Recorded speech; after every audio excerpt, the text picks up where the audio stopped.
제가 수치형 예측을 했어요. 그럼 이제 1000개를 했다고 볼게요. 데이터가 이런 식으로 나오겠죠. 실제 데이터는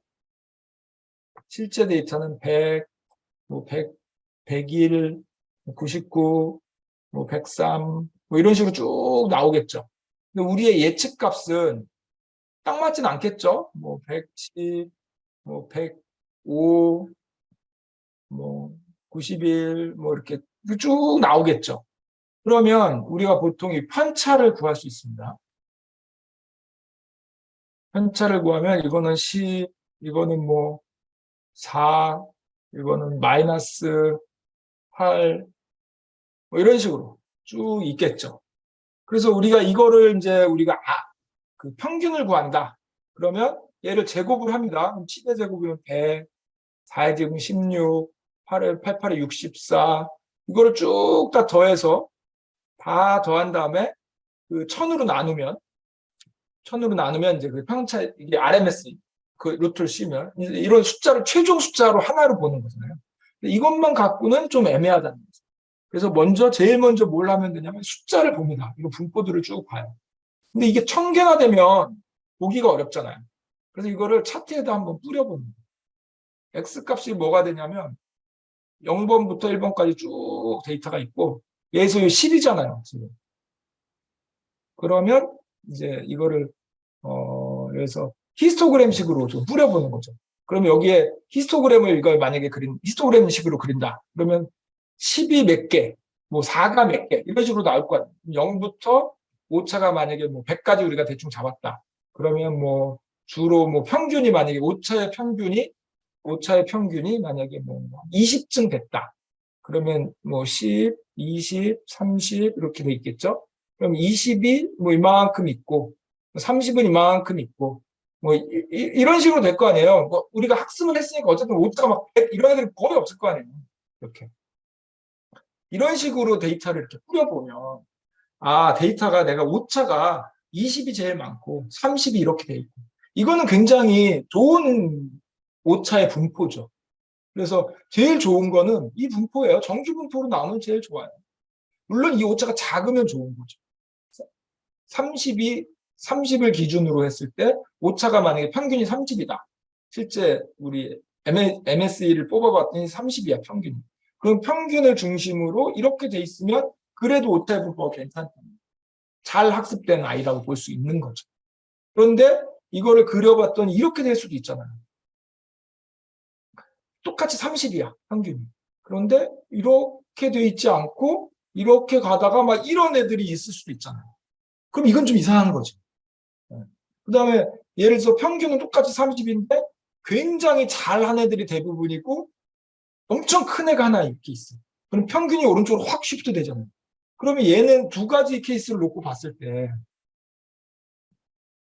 두 가지 놓고 똑같이 평균은 30이라고 했을 때 이런 아이들이 있고 예를 들어서 이렇게 된 애들이 있다고 했을 때 그럼 누가 더 잘한 거냐.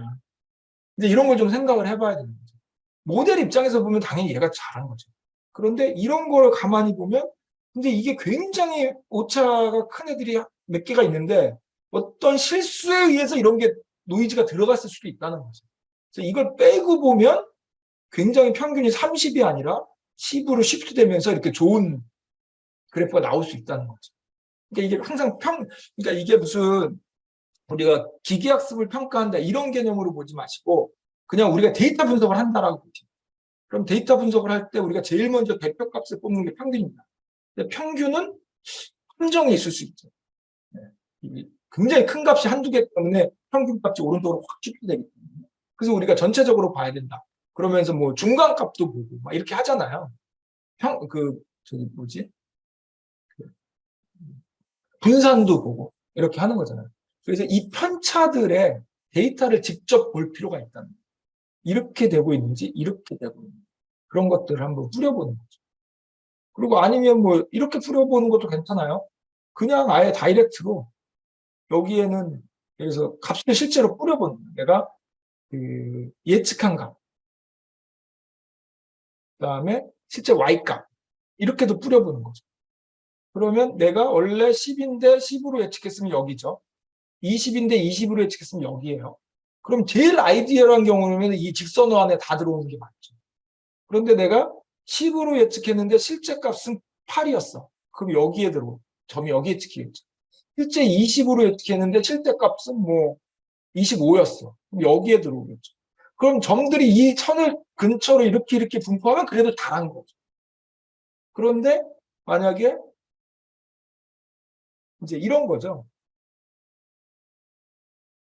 이건 이제 평가 얘기만 하는 게 아니라 데이터 분석 전반적인 얘기를 하는 거예요. 이게 같이 적용될 수 있다는 거죠. 예를 들어서 이런 거예요. 우리가 예측선을 이렇게 그었는데 예를 들어서 데이터가 이렇게 오차가 생겼어요. 이런 경우와 선을 이렇게 그었는데 바짝 붙어서 오차가 거의 없다가 한 놈이 이렇게 떨어져 있어요. 이러면 전반적으로 이렇게 좀 적당히 큰 애들과 굉장히 붙어 있다가 이렇게 큰 놈이 한 놈이 있는 경우가 우리가 제곱의 평균을 구하기 때문에 일반적으로 얘가 1번 케이스하고 2번 케이스라고 하면 2번 케이스가 훨씬 크게 나옵니다.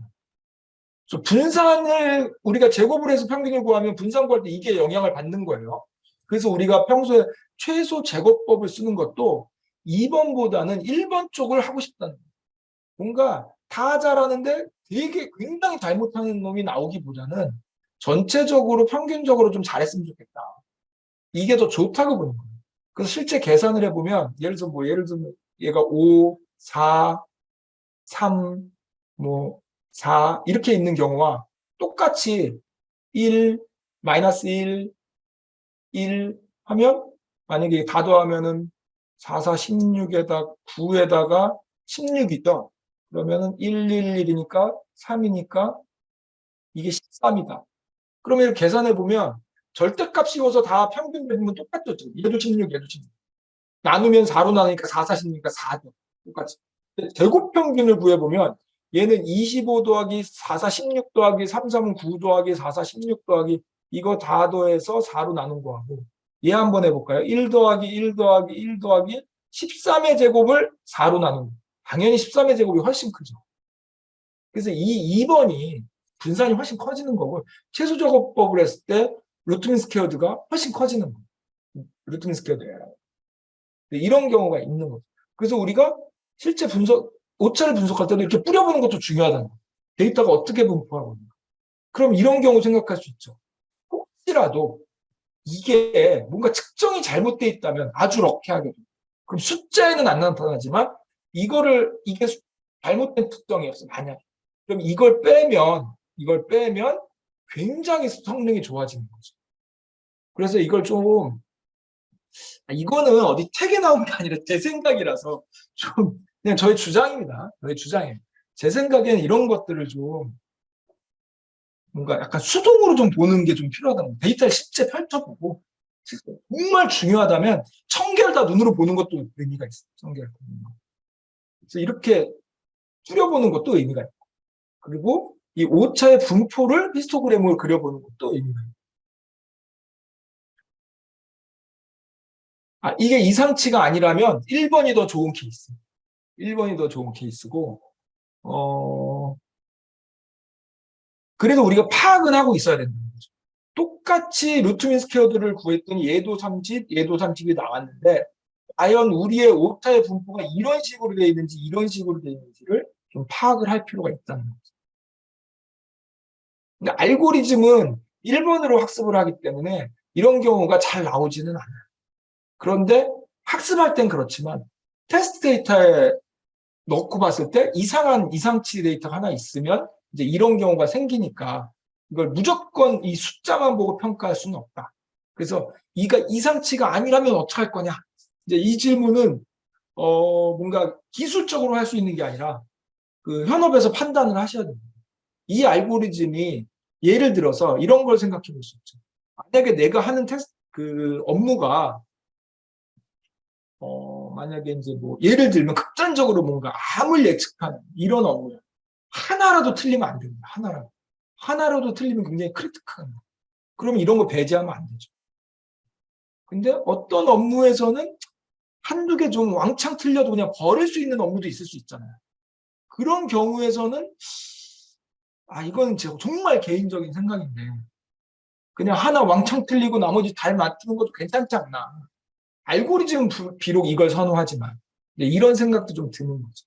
그래서 중요한 거는 이런 경우에 이렇다면 어떻게 할 것이냐를 판단하는 거는 업무에서 판단하는 거고 우리가 이런 것들을 인지할 필요가 있다는 거죠. 그냥 앞에서 본 대로 이 숫자로만 보면 우리 대부분 그냥 이것만 가르쳐줘요. 이렇게 여기 한번 볼까요? 자, 머신러닝 모델 평가 방법이에요. 여기 보시면 분리 문제와 회귀 문제가 있는데 회귀 문제는 평균 제곱 오차와 결정 계수를 가지고 결정 계수가 R 스퀘어입니다. 평균 제곱 오차가 M 민 스퀘어드 L하고 앞에다 R 붙이면 루트 민 스퀘어드 L인데 그 절대치를 볼 때는 루트 민 스퀘어드 L을 봐야 되지만 크냐 작으냐만 볼 때는 그냥 루트 안 씌워도 돼요. 안 씌워도 되니까 그냥 민 스퀘어드 L만 보죠. 그래서 이렇게 하는 거다. 그래서 이렇게 하고 우리 저걸 볼까요? 회귀 문제. 자, 회귀 문제 이렇게 하는 거고, 자, 그려보니까 우리 회귀선은 이렇게 생겼고, 이렇게 민스퀘어 디자인을 이렇게 해서 계산하는 거니까 실제 코드는 요거 주면 값만 딱 주죠. 43. 결정 계수도 이렇게 구하는 건데 요거 딱 주면 0.48 딱 주는 거죠. 두 개 한번 해볼까요? 이렇게 한 다음에 자, 숫자가 얘는 72이고 얘는 0.14다. 이렇게 평가를 하고 거의 대부분 이제 끝나기 때문에 제가 볼 때는 이제부터는 제 생각입니다. 이것만 갖고 평가할 수 있는가라고 생각이 드는 거죠. 그래서 이거 말고 추가적으로 똑같은 숫자라도 다른 의미일 수 있기 때문에 추가적으로 이런 데이터도 직접 좀 보고 이 오차들 어디 갔어? 네, 이 오차들도 직접 좀 보고 이 오차들의 분포도 좀 그려보고 어떻게 분포하는지 이렇게 잘 분포하는지 아니면 이렇게 하다가 한 놈이 이렇게 툭 피는지 이런 것도 좀 보고 핀다면 얘는 왜 피는지 뭐 이런 것도 좀 보고 그 다음에 이런 식으로 스캐터 플롯도 그려 그러면 좀 더 우리 오차에 대해서 이해도가 올라가고 그럼 우리 모델이 뭘 잘하고 뭘 못하는지도 평가가 될 것이고 그러면 내가 하고자 하는 업무에서는 이렇게 되면 안 되고 이건 괜찮아. 이게 뭔가 종합적인 평가를 할 수 있다는 거죠. 네. 그런 걸 좀 말씀을 드리면 생각하시면 좋을 것 같습니다. 이 평가는 사실 굉장히 어렵습니다. 제가 볼 때는 기술적으로는 하나도 안 어려워요. 기술적으로 하나도 안 어려운데 주관적인 생각이 들어요. 지금 제가 제 생각입니다라고 말씀드렸잖아요. 이게 어떤 사람에 따라서는 생각이 완전 다를 수 있어요. 어떤 사람에 따라서 그건 아니지 이렇게 하시는 분이 있는데 그걸 제가 딱히 반박할 수가 없어요. 왜냐하면 굉장히 주관적인 생각을 평가라는 것 자체가 그렇잖아요. 우리가 늘 이제 숫자로 뭔가 평가를 하려고 하고 줄을 세우려고 하죠. 그래서 시험도 보는 거고. 그러나 아시다시피 이게 또 잘하는 애들이 시험을 무조건 또 잘 보는 건 아니죠. 물론 이제 긴장하고 이런 걸 빼더라도 이 숫자가 그 사람을 대변해 주지는 않잖아요. 한 가지는. 그래서 좀 평가는 늘 언제나 어렵고 굉장히 주관적인 좀 생각이 들어가는 거고 기술적으로 이런 게 있으니까 이런 걸 활용해서 주관적인 평가를 하셔라. 이렇게 되는 거죠. 그런데 제가 강조하고 싶은 거는 이런 데서 나오는 이 숫자들 말고 이런 것들을 좀 같이 좀 볼 필요가 있어요. 저는 특히 이게 좀 중요하다고. 이거는 지금 여기서도 보여주고 있죠. 이 선이 예측선이고 이 점들이 실제 값이에요. 그럼 이게 얼마나 좀 잘 맞는지 이런 걸 지금 보여주고 있는 거죠. 요거 좀 다르긴 하네요. 이거는 예측선과 실제 값이고 제가 말씀드린 요거는 이 XY가 다르죠. XY가 예측값과 그 실제값, 그러니까 조금 다릅니다. 그다음에 이런 거, 그다음에 전 이게 중요한 거. 이거는 책에서 잘 얘기를 안 해요. 오차들의 분포라는 건 결국 분포라는 건 히스토그램, 이런 얘기 하는 거죠 지금. 결국에는 10이 몇 개, 4가 몇 개, 8이 몇 개, 이런 거 하는 게 그 분포죠. 이런 아이들을 좀 이렇게 보면 좀 오차에 대해서 좀 잘 파악을 할 수 있게 되는 거죠. 실제 통계에서는 이제 그런 얘기를 하죠. 오차의 정규성. 오차가 정규분포로 존재해야지 의미 있다. 그렇지 않으면 이 모델은 후진 거다. 이제 이런 얘기도 하죠. 결국 이제 좀 통계에 대한 베이스를 잘 알고 있으면 이런 활용도가 늘어나는 거죠. 개념을 알고 있으니까. 분포에 대한 개념을 알고 있는 거죠. 네. 그래서 이제 드디어 이 파일을 좀 실습을 좀 하도록 하겠습니다. 네, 여기 링크 걸어놨으니까 여기 잘 정리를 해놓으셨어요. 네, 요즘에 뭐 블로그나 이런 것들이 워낙 잘 돼 있어가지고 네, 이렇게 읽어보시면 아주 잘. 실제로 저희가 이제 실습을 좀 해보도록 할게요. 이렇게 하고 먼저 회귀평가, 수치 예측을 하는 평가를 볼게요. 설명되어 있죠? MSE 여기 보시면 내 값과 이 머리 위에 이렇게 되어 있는 걸 이제 우리가 햇이라고 읽죠? Y 햇. 예전에 저희 때는 이걸 캐럿이라고 읽었는데 요즘은 그냥 다 햇이라고 읽더라고요. 그래서 예측값을 얘기합니다, 보통. 그래서 i가 있고 서메이션이 있는 거니까 싹 다 더하겠다는 거예요. 오타의 차이의 절대값을 구해서 싹 다 더한 다음에 개수로 나눠주자.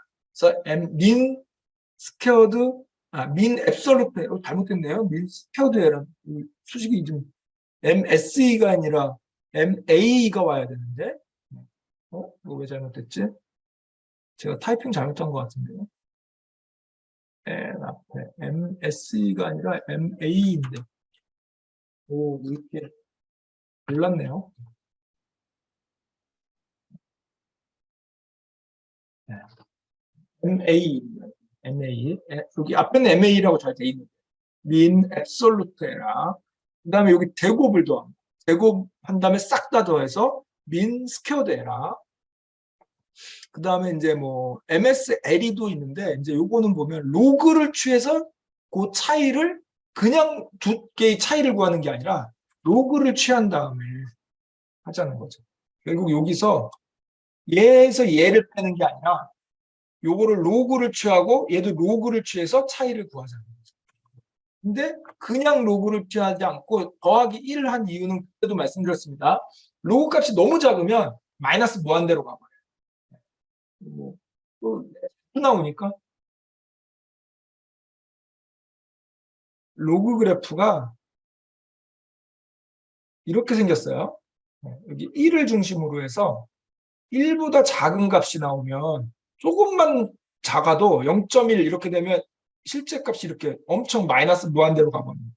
오버플로 나서 이렇게 계산이 안 돼요. 그래서 내 값이 예를 들어서 y가 0.1 뭐 이럴 수 있잖아요. 그래서 무조건 1을 더해주는 거예요. 그럼 1.1 이렇게 되니까 0.1이면 여기인데 1.1이면 여기죠. 요 값으로 바꿔주는 거예요. 1보다 큰 값으로 무조건. 여기에서 좀 걸리도록. 그래프가 왼쪽은 굉장히 가파르고 점점 완만해지잖아요. 로그 그래프의 특성이 이렇습니다. 그래서 그냥 보통 이렇게 우리가 로그를 취할 때 y 값에다 그냥 로그를 안 취하고 대부분 다 1을 더합니다. 이런 이유 때문에. 당연히 나중에 뒤집을 때는 익스포넨셜 한 다음에 1을 빼줘야죠. 그래서 그 넘파이에서는 아예 로그 뭐죠? 로그 P1, 1P, 로그 1P, P1인가 1P인가 이렇게. 그 다음에 익스포넨셜 1 마이너스, 1n 뭐 이런 식으로 아예 함수 자체가 존재해요. 아예 로그를 취할 때 그냥 취하는 게 아니라 1을 더해서 취해서. 익스포넨셜도 익스포넨셜 취한 다음에 1을 빼주는 이런 함수 자체가 존재합니다. 이런 특성 때문에 그래요. 그 다음에 조금 더 자세히 말씀드리면 로그의 특성은 이런 특성이 있어요. 예를 들어서 원래 우리가 그래프를 이렇게 그렸다고 하는데요. x가 1, 2, 3 이렇게 증가하는데 y는 그래서 10이었어요. 그 다음에 x가 1일 때 10인데 2가 되니까 100이 됐어요. 그럼 그래프가 여기죠. 그 다음에 3이 됐어요. 그럼 요게 똑같이 1, 2, 3으로 증가해야 되니까 이게 11, 12, 13 이렇게 가는 거예요. 그러니까 천을 그리려면 저 위에 어딘가에 그려야 되죠. 이 그래프가 그려지지도 않는 거죠. 그러면 10, 100, 1000이면 저 위에 이렇게 증가하는 거죠. 그래서 이런 경우에 우리가 어떻게 그리냐면 그 그래프를 1, 2, 3, 4 이렇게 그리고 여기 10의 1승, 10의 2승, 10의 3승 이런 식으로 그려요. 그럼 이렇게 점을 이렇게 찍을 수가 있죠. 그럼 눈에 보이는 거예요. 근데 사실 10, 100, 1000이죠. 그래서 요거를 승만 따서 요게 1, 2, 3 이렇게 그린 거예요. 그래. 근데 이게 결국 로그를 취한 거예요. 로그의 10의 3이면 이게 3입니다. 베이스가 10일 때. 로그의 10의 2승이면 그러니까 2죠. 지수가 나오는 거예요. 로그의 특성이 그렇습니다. 그래서 로그를 취하게 되면 이 굉장히 큰 범위를 굉장히 줄이는 거예요. 차이를 줄이는 거예요. 차이를. 이 큰 차이를 이렇게 단계를 줄이는 거죠. 그러니까 차이가 벌어진 아이들을 줄이는 역할. 더 자세하게 수학적으로 이렇게 설명하면 너무나 명확한데 저희가 이제 그렇게 할 시간은 없고 어쨌든 로그를 취하면 그 갭 차이가 줄어듭니다. 이렇게 생각하시면 돼요. 단 1보다 클 때. 1보다 작을 때 오히려 더 커지는 거예요. 그래프 자체가 이렇게 생겨서 그렇습니다.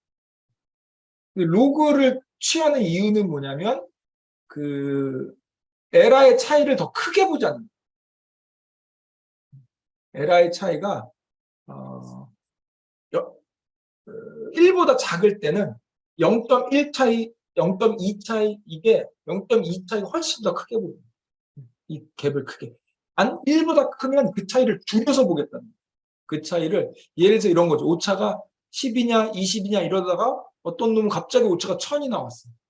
그럼 이거 평균을 내면 굉장히 커지겠죠. 아까 제가 그 말씀드린 그 얘기예요. 근데 로그를 취해서 하면 이 갑자기 1000이 된 애가 그 스케일이 확 줄어드는 거죠. 그래서 이렇게 뭔가 편차가 띄엄띄엄 있는 아이들이 경우에는 로그를 취해서 보는 것도 의미가 있다. 얘기가 너무 길어지네요. 많이 쓰지 않는데. 많이 쓰지 않는데 얘기가 길어졌어요. 그래서 그런 의미를 갖고 있습니다. 결국에는 그 여러 가지 데이터와 그 오차의 상황에 따라서 어떻게 하면 아까처럼 우리가 일일이 확인하지 않고 숫자로서 좀 이렇게 딱 표현할 수 있을까? 어떻게 하면 그런 아이들을 반영하는 대표값을 뽑을 수 있을까? 그런 노력이라고 봐야 되는 거죠. 아까 이렇게 한 놈, 아웃라이어 같은 애들, 멀리 떨어진 애들을 그 스케일을 줄여서 안으로 좀 갖고 들어오려면 로그를 취합니다. 그래서 로그를 취해서 보는 거죠. 그래서 이렇게. 여기는 안 나와 있는데 MAP라는 것도 많이 써요. 이 전체를 퍼센트를 내서 100에 대해서 얼만큼 했는지 이런 경우에 이제 모델 1과 모델 2를 비교할 때 어떤 모델이 좋은지를 만약에 비교한다면 데이터가 달라지면 꼭 모델 1, 2가 아니구나. 데이터가 다른 데이터를 쓸 때. 그러면 이제 절대값이 다르니까 얘는 10, 20 이렇게 움직이고 얘는 10,000, 20,000 이렇게 움직이면 에러 자체가 두 번째가 클 거 아니에요. 그런 거를 에러를 스케일을 맞춰가지고 볼 때, MAP라는 걸 씁니다. 그것도 뭐 한눈에 보기에는 쉽죠. 제일 많이 쓰는 게 이제 요 RMSE 이거 제일 많이 쓰고, 그다음에 R 스퀘어드라고 있는데 요거는 이제 오차에 대한 얘기가 아니에요. 그래서 앞에 있는 애들은 작으면 좋은 거고 R 스퀘어드는 커야 좋습니다. 맥스가 1이에요. 제일 큰 게 좋은데 이게 뭐냐면 SST가 그 토탈, T가 토탈이고 sum of square. 그래서 요 E는 에라입니다. R은 리그레션. 그래서 결국 무슨 얘기냐면 전체 에라를 이제 네가 설명할 수 있는 에라와 이 모델이 설명할 수 있는 에라와 설명할 수 없는 에라로 나눈 다음에 그 비율을 보겠다. 네 모델이 좋다면 설명할 수 있는 에라여 전부 다 이 차이가 네가 설명 가능해야 되지 않느냐. 그러면은 제일 좋은 게 1 아니냐 이렇게 되는 거죠. 뒤에 보면 SSE 분의 전체 에라 분의 SSE니까 이런 식이 되는 겁니다. 그래서 스퀘어드는 통계에서 주로 많이 쓰이던 설명력이라는 이름으로 우리 많이 쓰이던 건데 머신러닝에서는 직접적인 에러에 대한 평가가 아니기 때문에 좀 제한적으로 사용하고 있다 이렇게 보시면 여기서도 소개를 하고 있죠. 대표적인 값이라서 그런데 보통 대표값을 알스퀘어드로 많이 쓰거든요. 좀 반대이긴 합니다. 근데 왜 이렇게 많이 쓸까를 고민해봤더니 정교화가 돼 있기 때문에 0부터 1 사이의 값이 RMSE나 이런 거는 오차의 크기에 따라서 커졌다가 작아졌다 하니까 정교화가 안 되는 거예요. 근데 얘는 딱 0부터 1 사이 값으로 나오기 때문에 얘를 뭔가 대표값으로 쓰지 않나 이런 생각이 듭니다.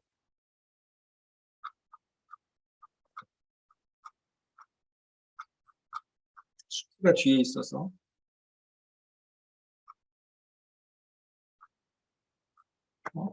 예, 그렇죠? 결정계수가 R 스퀘어입니다.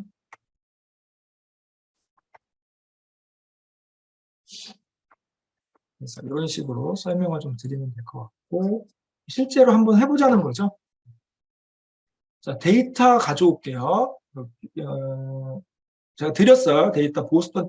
원래 보스턴 데이터는 그때도 한번 말씀드렸지만 사이킨런에서 데이터를 제공을 했었거든요.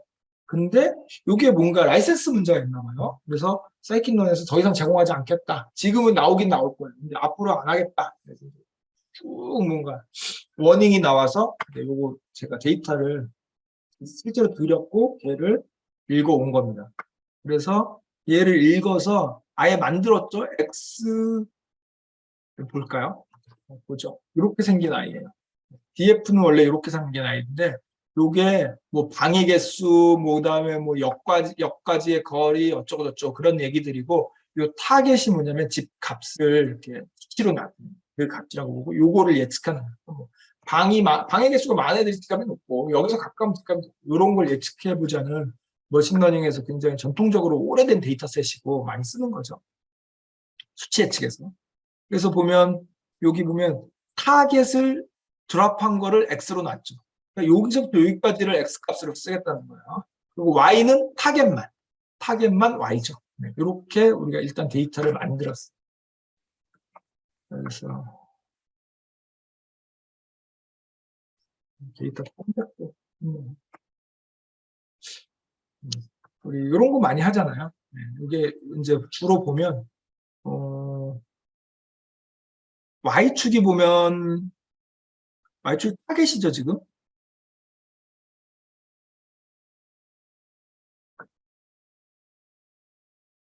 잘 보이시나요? 여러분들도 있으니까 한번 해보시면 돼요. 그래서 지금 각각의 X값들하고 그림을 그려본 거예요. 어떤 X값이 이 집값하고 가장 상관관계가 있을까? 이렇게 우상향이거나 우하향 이렇게 쭉 올라가거나 쭉 내려가야 그 상관관계가 높은 아이들이고 그런 애들이 이제 그 타겟에 가장 영향을 많이 미치겠죠. 아무래도 그런 애들을 이렇게 한번 좀 보는 거예요. 그림을 한번 그려보는 거죠. 신기하죠. 이렇게 크게 연관관계가 상관관계가 없는데도 예측을 해보면 잘 돼요. 이게 머신러닝에서 그 데이터 피처들이 조합이 되면 꽤 힘을 발휘해요. 특히 우리 타이타닉 같은 애들 보면 사실 말이 안 될 것 같은데 꽤 예측을 잘합니다. 지금 이렇게 보면 상관관계 거의 없다고 보여집니다. 있나요? 얘 정도? 이게 아마 방수일 거예요. 방해수. 얘 정도? 이게 뭐 역과의 거리인가? 뭐 이런 거일 것 같아요. 뭐 저희가 이걸 지금 분석하는 건 아니니까. 그래서 이걸 실제로 회귀 분석을 한번 해보려고 합니다. 우리 뭐 해야 되죠? 일단 데이터, 요거는 거의 이제 머릿속에 있으셔야 돼요. 데이터 먼저 나눠야 되죠. 근데 XY를 이미 우리가 만들어 놨기 때문에 X와 Y를 주면 뭘 돌려주죠? 네 가지를 돌려주죠?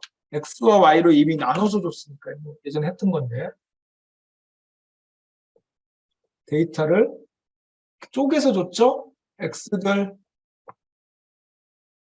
그다음에 Y 쪼개서 주니까 그 스플릿이 쪼개서 1번, 2번, 3번, 4번 이렇게 나눠서 우리한테 주죠. 그래서 X 트레인, X 테스트, Y 트레인, Y 테스트. 용도로 보면 학습할 때는 얘하고 얘가 필요하죠. 예측할 때는 얘만 필요하죠. 평가할 때는 얘가 돌려준 결과와 4번이 필요하죠. 정리해보면 학습할 때는 1번과 2번을 인풋으로 넣어주는 거고 예측할 때는 3번을 인풋으로 넣어주는 거죠. 그럼 얘가 아웃풋으로 3-1을 준다고 했을 때 평가할 때는 3-1과 4번이 필요하죠. 요거 머릿속에 딱 1, 2, 3, 4 하니까 좀 이상하긴 한데 이렇게 머릿속에 딱 갖고 계셔야 돼요. 그래서 쪼개자 보겠습니다. 그리고 제일 먼저 뭐 하죠? 리니어 리그레이션으로 한번 해볼게요. 리니어 리그레이션으로 모델을 먼저 만드는 거죠. 모델을 만들 때 여러 가지 옵션을 줄 거예요. 우리 옵션을 아직 안 배웠기 때문에 그냥 뭐 있는 그대로 하겠습니다. 그래서 모델을 만들었어요. 그럼 모델 안에 어트리뷰트라고 해서 각 W들이 막 들어있겠죠. 그리고 fit, predict 이런 메소드들도 들어있겠죠. 그래서 모델 점 이제 뭐뭐 점으로 가는 거죠. 모델 점 fit을 할 거예요. fit 할 때 뭐 줘야 되죠? 1, 2번 xtrain, ytrain, xtrain, ytrain. 그러면 학습이 된 거예요. 자, 이 학습할 때 내부적으로 뭘 하는 거죠? 모델 안에 있는 값들을 세팅하는 거죠. W1은 몇이고 W2는 무엇이고 이렇게 싹 세팅하는 거예요. 자, 그 다음에 프리딕을 하죠. 모델.프리딕. 이럴 때는 아까 fit에서 학습한 W들을 사용하는 거죠. W들을 사용해서 X 테스트를 주니까 프리딕이라는 결과를 돌려주는 거죠. 그러면 결과값이 우리가 만약에 그 클래시피케이션이었으면 어떻게 나오죠? 10, 10, 10, 10 이렇게 나옵니다. 지금은 우리 리그레이션이니까 숫자가 직접 나옵니다. 숫자가 나왔어요. 자, 그러면 이제 평가를 해볼게요. 평가는 제일 먼저 평가를 할 때 모델점 코에피션트의 약자입니다. 코에피션트 약자. 이게 뭐죠? 이게 W 값들. W 값들이라고 하면 뭐냐면 이거죠. y 꼴 W1 곱하기 X1 더하기 W2 곱하기 X2 쭉 해서 W10 곱하기 X10 더하기 B 이거 했을 거 아니에요. 요 W들 얘네들이 코에피션트고 우리 모델 안에 세팅이 돼 있습니다. W1은 뭐고 W2는 뭐 언제 세팅이 되는 거야 이거? 학습할 때 세팅이 되는 거죠. 핏할 때. 그리고 밑에 fit 있고 프리딕 있고 fit 할 때 얘네들 세팅하는 거고 프리딕 할 때 얘네 사용하는 거죠. 근데 모델점 코에피션트 돌려줘. 얘네들 싹 돌려주는 거예요. 뭐 숫자들이 요겁니다. 리스트 어레이로 돌려주죠. 자, 그 다음에 인터셉트 절편 B입니다. B. 있다. 그 다음에 민 앱솔루트 에러를 구해보자. 뭐만 주면 돼요, 얘는? 테스트와 프리딕. 모델은 필요 없어요. 테스트와 프리딕. 이렇게 주면 구해진 거고. 그 다음에 민 스퀘어드 에러. 네.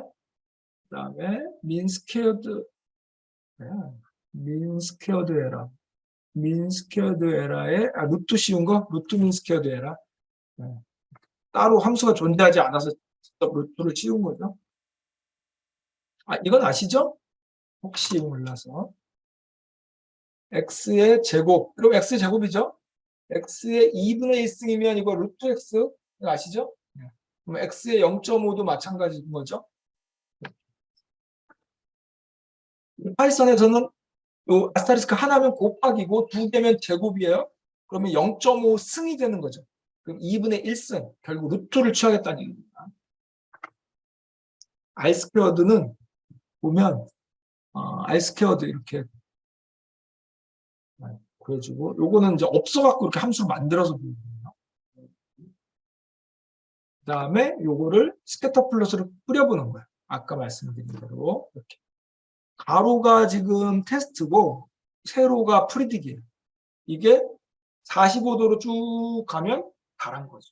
물론 지금 약간 이게 사이즈가 딱 1대1이 아니라 왼쪽이 좀 길잖아요. 그러니까 약간 완전 45도가 아니라 살짝 기울어진 45도로 가면 굉장히 잘한 거고 잘했죠 지금. 네. 못한 거는 어디냐면 요런 애들이 못한 거예요. 얘는 왜 못했을까? 이제 이런 걸 파악을 해야 되는 거예요. 아마도 가격이 굉장히 높아지는 애들은 이렇게 가다가 더 이상 높아지지 않았거나 뭐 이런 어떤 이유가 있겠죠. 그런 걸 이제 파악을 해야 되는 거죠. 이렇게 아까 말씀드린 대로 그 오차의 분포도 한번 보면 좋겠죠.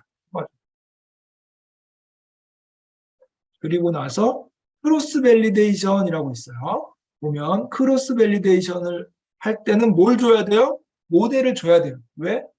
얘가 내부적으로 예측하고 평가, 예측하고 평가. 이걸 자기가 계속 반복을 해야 되기 때문에 예측을 스스로 할 수 있게 해줘야 돼요. 그래서 X와 Y를 둘 다 줘야 되는 거죠. 4개로 스플릿한 거 주지 않죠. 트레인과 테스트로 스플릿한 걸 주지 않아요. 왜? 스스로 내부적으로 스플릿 했었을 거니까. 5번 했었을 거니까 원본을 주는 거예요. X와 Y. 그리고 스코어링이라고 되어 있는데 CV가 5개로 쪼개라 돼 있고, 스코어링이라고 되어 있는데 평가를 뭘로 할 거냐. 나는 평가를 선택할 수 있는 거예요. 뭘로 평가할까를. 그래서 민스퀘어드 에러를 평가하는 거예요. 민스퀘어드 에러를 평가. 그런데 앞에 보면은 이게 NEG가 네거티브의 약자예요. 네거티브를 붙였어요. 왜 네거티브를 붙였냐면 원래 사이킨러는 뭔가 평가하거나 그럴 때 에큐러시라는 개념으로 하기 때문에 높은 게 좋은 거예요. 1에 가까워지면 좋을 거고 0이면 안 좋은 거예요. 얘가 평가를 그렇게 해요. 그런데 얘는 에라의 개념이니까 거꾸로잖아요. 낮은 게 좋은 거잖아요. 그래서 이거를 그러면 리그레이션 할 때는 이렇게 하고 클래시피케이션 할 때는 이렇게 하고 이러면 사람들이 헷갈릴 것 같아요. 그래서 아예 기준을 정해버리고 이거를 어떻게 정해보면 우리는 무조건 높은 게 좋은 거야. 이렇게 기준을 정한 거예요. 그러다 보니 스퀘어드 에러를 쓰면 안 되고 네거티브 스퀘어드 에러를 쓰는 거예요. 에러에다가 마이너스를 붙여가지고 쓰자는 거예요. 그러면은 바뀌잖아요. 예를 들어서 1이면 마이너스 1이 될 거니까 0보다 작잖아요. 그래서 높은 게 좋은 거죠. 그래서 이렇게 민 스퀘어드 에러 이렇게 줄 때는 앞에 나는 네거티브 민 스퀘어드 에러를 쓸게 라고 줍니다. 당연히 이 네거티브 빼면 스코어링에 들어가는 값은 결정이 돼 있어요. 사이킨론에서 지원하는 것만 줄 수 있어요. 네, 당연히 네거티브를 무조건 줘야 됩니다. 요런 문구는 정해진 거예요. 사이킨론에서 정해준 거기 때문에 우리가 마음대로 쓰는 게 아니라 얘가 정한 것만 쓸 수